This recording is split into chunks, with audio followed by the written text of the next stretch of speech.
The Joe Rogan Experience. No. I'm sorry, sir. I'm going to hold that character for 3 months. Well, I did Joker, and I worked with Joaquin Phoenix. Same thing. I was in the room with him for 5 days, and when he came, I think to set he was 100 and when he was walking around, he was 180 pounds or something, and I think Todd Phillips said something like, "I think the character should be kind of skinny." Just kind of said it, casually, like I think. And Joaquin, I think, showed up at 124 pounds. And then they were like, let's just give you this guy's got inhuman discipline. They go, let's give you a nutritionist and everything else. And he said, no, it's okay. He just ate an apple and smoked cigarettes. And when we were on set, he never looked at you. He never looked at you. And at one point, I went like this. I had a scene. If you blink, I'm out of it. But I had a bunch of lines that didn't make it. But I go like this. I go, what'd you do? Take a gun and blow your head off? And I mimicked it, and I put it in my mouth. I'm like that. And when I did that, I fell back. I did that twice. On the second time, he fell straight back. He fell straight back and landed like he would just improvise and do crazy shit where you didn't know if he was going to even hurt himself. Remember when he punches the clock? Mm-hmm. That's not in the script.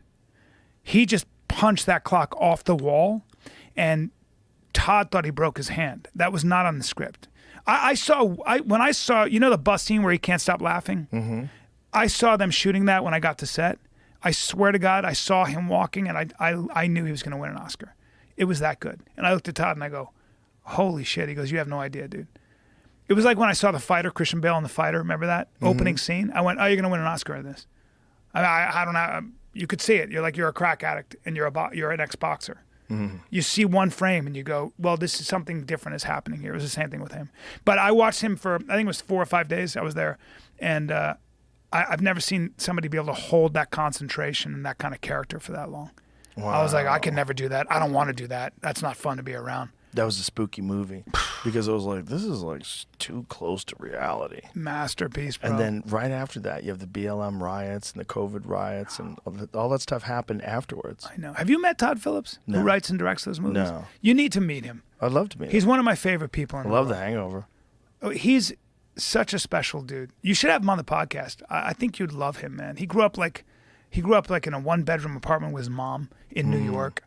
And I think he's just a fucking genius. He gave me notes on a script I wrote once, and I was like, "Oh, that's why you're a genius." Isn't it funny that we like people better if they grew up in a 1-bedroom apartment with their mom? With chaos. I feel like he grew up in a mansion in Park City, Utah, just overlooking the slopes. Yeah.